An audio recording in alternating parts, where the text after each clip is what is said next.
Au nom d'Allah, le tout clément, le tout miséricordieux. L'heure approche où les hommes auront à rendre compte de leurs actions, mais ils s'en détournent, distraits. Il ne leur parvient aucun rappel récent de leur Seigneur, qu'ils n'écoutent en plaisantant et le cœur distrait. Ceux qui ont commis des injustices se disent en secret: est-ce là autre chose qu'un être humain comme vous? Allez-vous donc croire à la magie alors que vous voyez bien de quoi il s'agit? Il dit: mon Seigneur sait tout ce qui se dit dans le ciel et sur terre. Il entend tout et il est l'omniscient. Ils dirent alors: ce ne sont là que songes confus. Ou peut-être l'a-t-il inventé lui-même. Peut-être même est-ce un poète.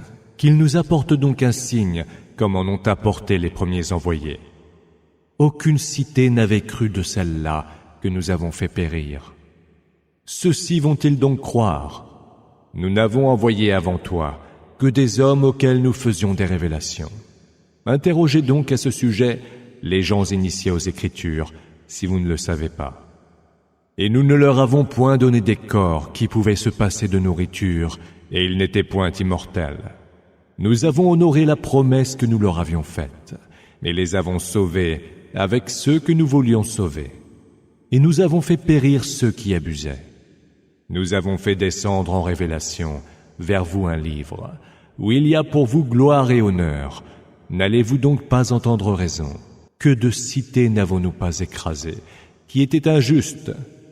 Nous avons alors créé à leur place d'autres communautés. Lorsqu'ils avaient senti combien dure allait être notre riposte, ils s'enfuirent de leur cité précipitamment. Ne prenez pas la fuite. Revenez au faste où vous étiez et à vos maisons huppées. Peut-être serez-vous interrogés.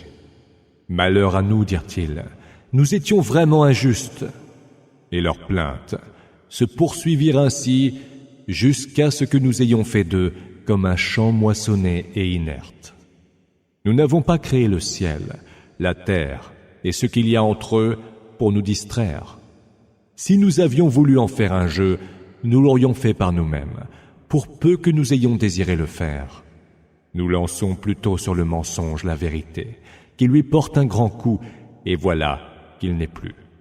Malheur à vous pour ce que vous attribuez à Allah.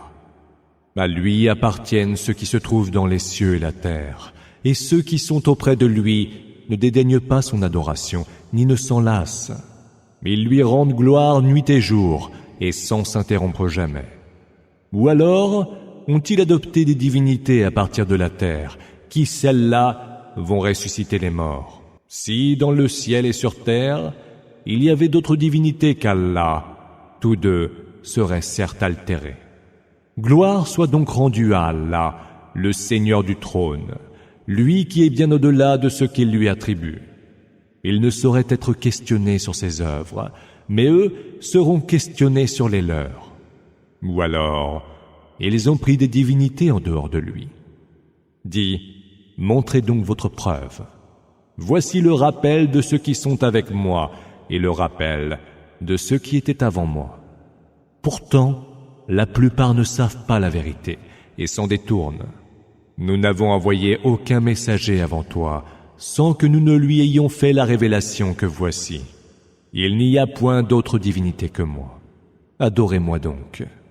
Ils dirent: le tout clément s'est donné des enfants. Gloire lui soit rendue. Ce sont plutôt des serviteurs honorés. Ils ne prononcent pas de verdict avant lui, et ils n'agissent que par ses ordres. Il sait ce qu'il y a devant eux et ce qu'il y a derrière eux. Il n'intercède qu'en faveur de ceux qu'il a agréés, et se tiennent pleins de crainte devant lui. Celui parmi eux qui dirait « Je suis une divinité en dehors de lui » aurait de nous pour rétribution la géhenne. Ainsi rétribuons-nous les injustes. Les mécréants n'ont-ils pas vu que les cieux et la terre étaient soudés en un seul magma? Puis nous les avons disjoints, et de l'eau nous avons tiré toute chose vivante.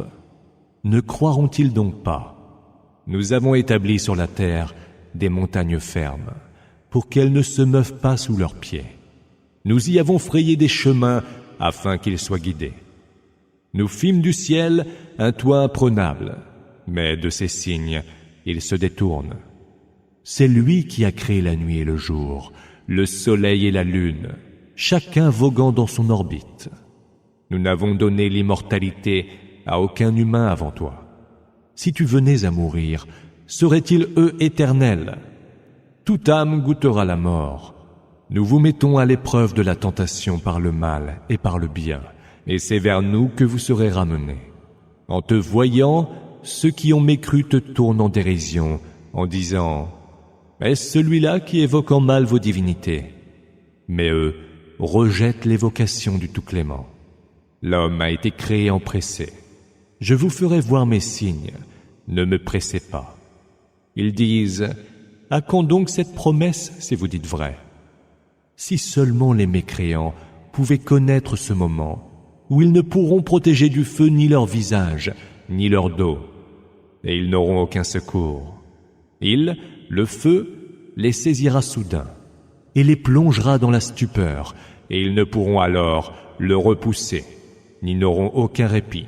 Des messagers avant toi furent raillés, mais ceux qui se moquaient d'eux furent eux-mêmes cernés par le châtiment dont ils se moquaient. Dis, qui donc vous protégera, de nuit comme de jour, du supplice du Tout-Clément?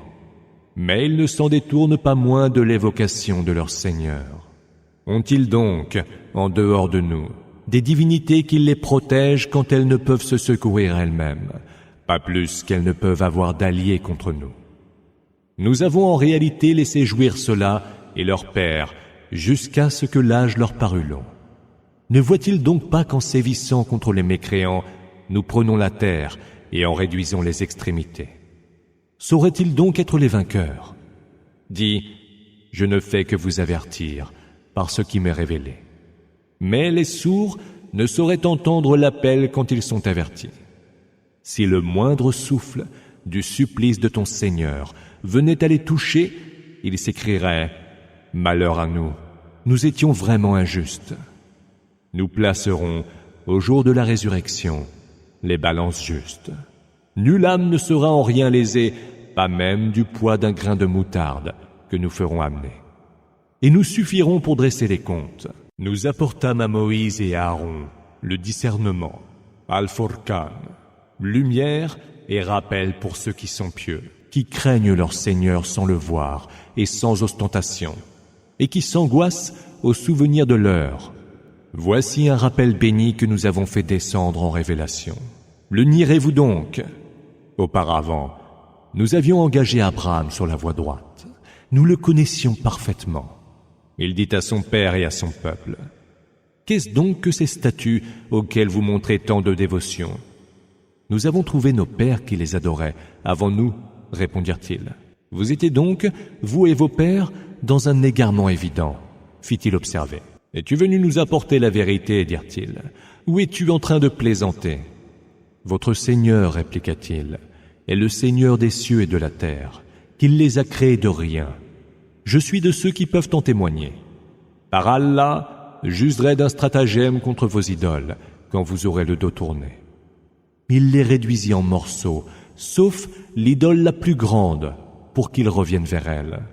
Ils dirent, « Qui donc a fait cela de nos divinités? Ce doit être quelqu'un d'injuste. » D'autres dirent, « Nous avons entendu en médire un jeune homme, nommé Abraham. » « Qu'on l'amène, s'écrièrent les premiers, et que les gens puissent le voir de leurs yeux et en être témoins.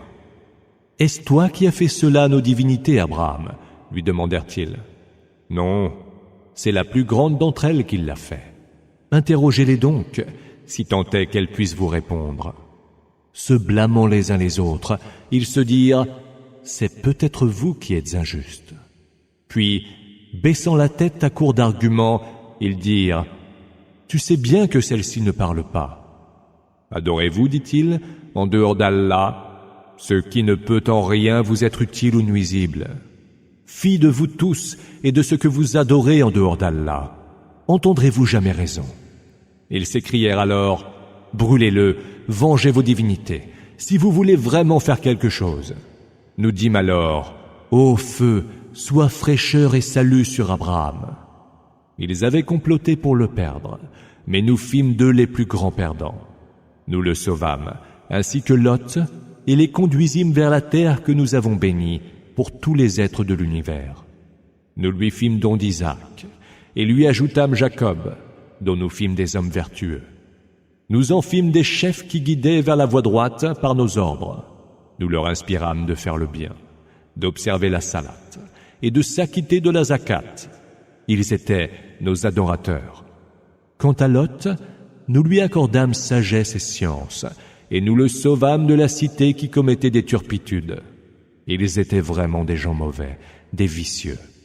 Nous le reçûmes dans notre miséricorde, lui qui était du nombre des vertueux. Et Noé, qui nous avait invoqués avant cela, et que nous exaucâmes en le délivrant, lui et sa famille, du grand désarroi. Nous l'appuyâmes contre les gens qui avaient osé démentir nos signes, des gens mauvais que nous noyâmes jusqu'au dernier. Et David et Salomon, qui devaient juger un litige au sujet d'un champ ravagé par les moutons d'une peuplade étrangère venue y paître de nuit. Nous étions témoins de leur jugement. Nous inspirâmes à Salomon le verdict à propos de ce différend, et nous accordâmes à chacun sagesse et science. Nous assujettîmes les montagnes et les oiseaux à nous rendre gloire avec David. Et tout cela, c'est nous qui l'avons fait. Nous initiâmes David à l'art de fabriquer des cuirasses pour vous protéger dans vos combats. En serez-vous donc reconnaissants? Et à Salomon, nous assujettîmes le vent en tempête qui courait par son ordre vers la terre, que nous avons béni. Nous sommes de toutes choses instruits. Il en était même qui, parmi les démons, plongeaient pour lui, explorant les fonds marins, et qui faisaient d'autres travaux. Nous assurions nous-mêmes leur surveillance. Puis évoque Job, qui supplia son Seigneur. Le mal m'a atteint, et tu es le plus miséricordieux des miséricordieux. Nous l'exaucâmes alors, dissipâmes tous ses maux, et lui rendîmes sa famille, à laquelle nous ajoutâmes une autre pareille, par un effet de notre grâce et comme rappel pour les adorateurs. Et Ismaël, et Idriss, et Zulkifl, tous étaient des modèles de patience. Nous les reçûmes dans notre miséricorde, car ils étaient du nombre des vertueux. Et Zunoun, qui s'en alla dépité, croyant pouvoir échapper à nos rigueurs. Puis il appela dans les ténèbres.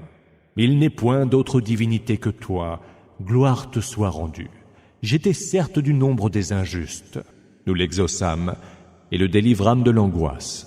Ainsi, délivrons-nous les croyants. Et Zacharie, qui supplia son Seigneur. Seigneur, ne me laisse pas seul sans descendance, toi, le meilleur des héritiers. Nous l'exaucâmes, lui aussi, lui fîmes don de Yahya, Jean le Baptiste, et guérîmes son épouse. Tous rivalisaient de vertu et nous invoquaient pleins d'espoir et avec crainte.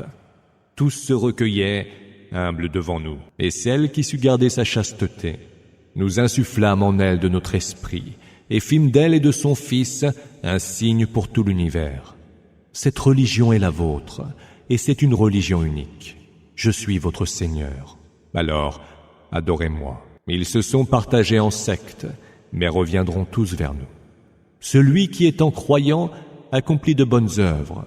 Nulle méconnaissance ne décevra son effort. Et nous le lui inscrirons au nombre de ses bienfaits. Il est défendu aux habitants d'une cité que nous avons anéantie de revenir, jusqu'à ce que la voie s'ouvre devant les Gog et Magog qui déferleront de tous les reliefs. La promesse vraie étant alors toute proche, les regards des mécréants se figeront. Malheur à nous, diront-ils, qui étions si distraits, voire si injustes. Il sera dit alors, vous et ce que vous adoriez en dehors d'Allah servirez de combustible au feu de la géhenne. Vous y entrerez tous. Si celle-ci était de réelle divinité, elle n'y entrerait pas. Tous y resteront pour l'éternité. Ils y feront entendre des râles sibilants, mais eux n'entendront rien. Ceux à qui était déjà promise notre plus belle récompense, ceux-là en seront tenus éloignés. Ils n'entendront pas ces sifflements et jouiront éternellement de tout ce dont ils auront envie. Le grand effroi ne les inquiétera point. Mais les anges les accueilleront en disant « Voici venu le jour qui vous était promis. » Ce jour-là, nous plierons le ciel, comme on plie le parchemin sur ce qui y est écrit, de même que nous avons initié la création une première fois. nous la recommencerons. C'est une promesse que nous devons tenir et nous la tiendrons. Nous avons écrit dans les psaumes, le Zabour, après l'avoir évoqué dans le livre éternel, que la terre sera l'héritage de mes serviteurs les plus vertueux. Il y a là un enseignement pour un peuple qui nous adore. Nous ne t'avons envoyé qu'en miséricorde pour l'univers.